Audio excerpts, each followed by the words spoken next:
أعوذ بالله من الشيطان الرجيم. بسم الله الرحمن الرحيم. الحاقة ما الحاقة وما أدريك ما الحاقة كذبت ثمود وعاد بالقارعة فأما ثمود فأهلكوا بالطاغية وأما عاد فأهلكوا بريح صرصر عاتية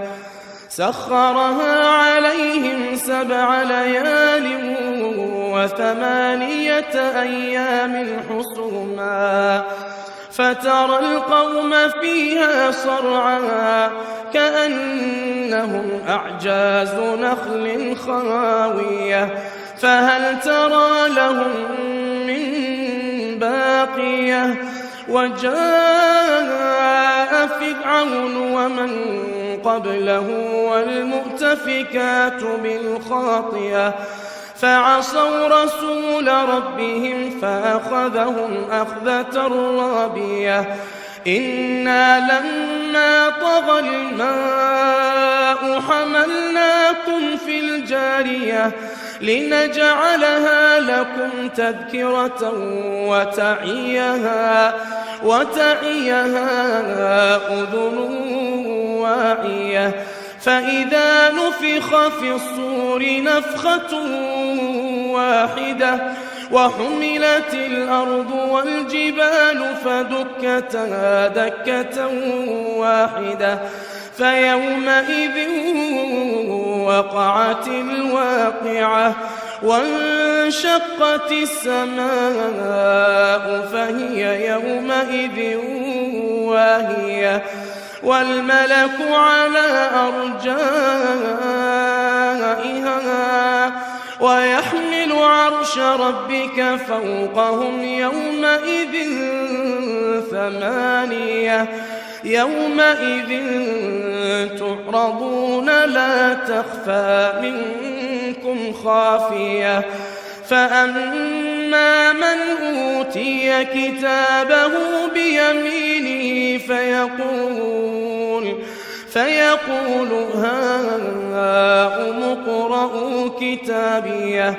إني ظننت أني ملاق حسابيه فهو في عيشة راضية في جنة عالية قطوفها دانية كلوا واشربوا هنيئا بما أسلفتم في الأيام الخالية وأما من أوتي كتابه بشماله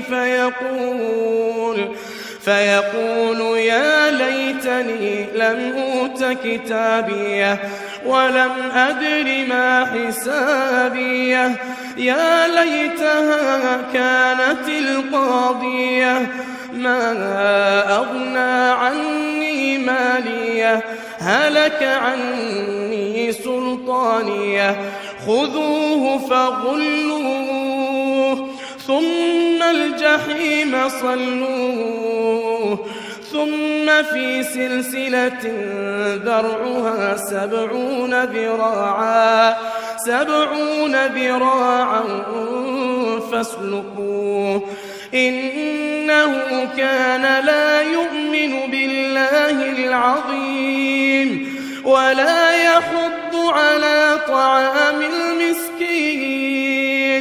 فليس له اليوم هاهنا حميم ولا طعام إلا من غسلين لا يأكله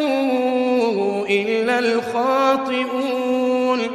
فلا أقسم بما تبصرون وما لا تبصرون إنه لقول رسول كريم وما هو بقول شاعر قليلا ما تؤمنون ولا بقول كاهن قليلا ما تذكرون تنزيل من رب العالمين ولو تقول علينا بعض الأقاويل لأخذنا منه باليمين ثم لقطعنا منه الوتين فما منكم من أحد عنه حاجزين وإنه لتذكرة للمتقين وإنا لنعلم أن منكم مكذبين وإنه لحسرة على الكافرين وإنه لحق اليقين فسبح باسم ربك العظيم.